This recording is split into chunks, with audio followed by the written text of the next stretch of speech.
Hey everybody, welcome back to my channel. I hope you guys enjoyed today's video. I will be doing some stories, some stalker stories, which are definitely one of my favorites. Thanks for Number 1. Black Truck. I live in a ruralish small town south of Chicago on a dead-end street. For the past 2 weeks, a black truck has been stopping outside of my house. I got videos tonight, but I don't know where to post them. A few miles away, about 5 days ago, a man was killed and his wife beat during a home invasion. I'm not sure this is the right subreddit. I'm not sure if the car watching my house is in any way related to the recent crime, or if this has something to do with a crazy, obsessive ex. I'm going to try to record every time I see them, though. My ex scares me. Hi, my name is Aria. I just turned 20 in April. This happened in September of 2018. My ex, Christopher, scares the hell out of me. He's a narcissist and a very dangerous person. Well, little backstory. Christopher and I were friends since we were babies. We lived right next to each other. I don't remember who moved first, but one of us moved and we lost contact. It wasn't until late January, early February of 2018 that we reconnected. Well, we started dating in late February, early March. Everything was good for 2 months. Then I started thinking about breaking up with him.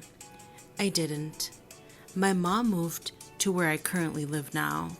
Christopher and I moved in with my father. I started cheating on him with my ex-fiancé because I was terrified to leave.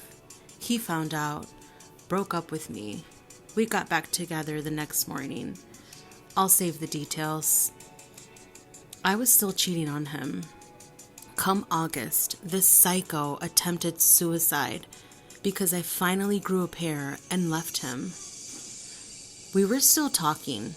Well, September comes around and Christopher ruins any chance I could have had with my ex-fiancé. That was the last straw. I blocked him on everything. He kept making new Facebook accounts and messaging me. Finally, I had enough and threatened a restraining order on him. He didn't let up. I filed a police report and got a temporary order the same day. He hadn't gotten served yet and was avoiding it.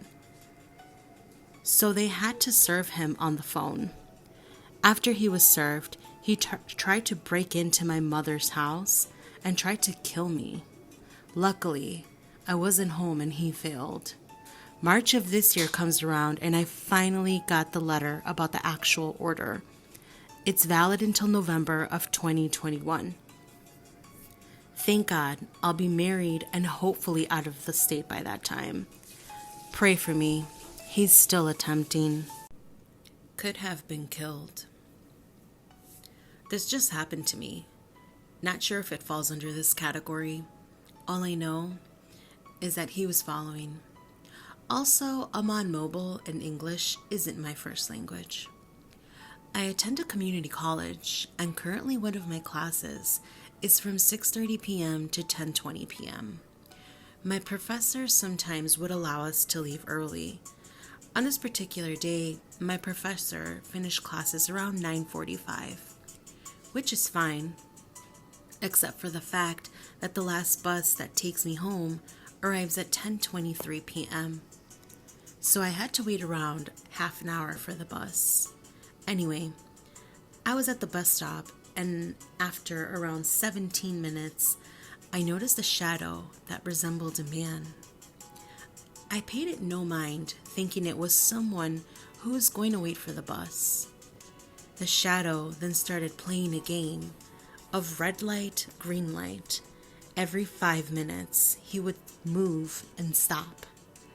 At first, I thought it was someone who was having difficulty walking and simply needed time to catch their breath.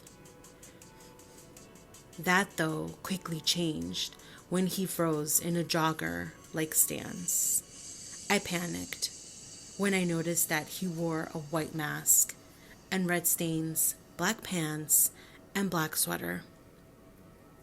Being easily scared, I decided to walk across the street to call 911. The dispatcher kept asking for my location. Unfortunately, all I was able to say was that I was near the bus stop, what I was wearing, and my phone number. But he assured me that the police were on their way. During my panic and fear, I had tried to stop some of the cars in hopes that they would stop and help. But that only resulted in them going around me and giving me crazy person stares.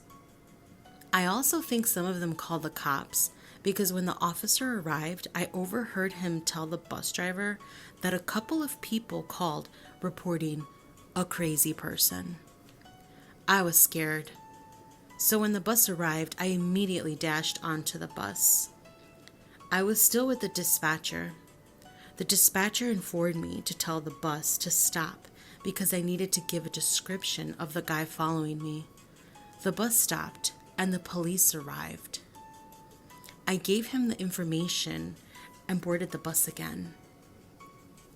I'm not sure what's going to happen or if they'll find the guy. I'm just glad that I'm alive and on my way home. I hope you guys liked today's video. Like, comment, and subscribe to my channel. Oh, and of course, sweet dreams.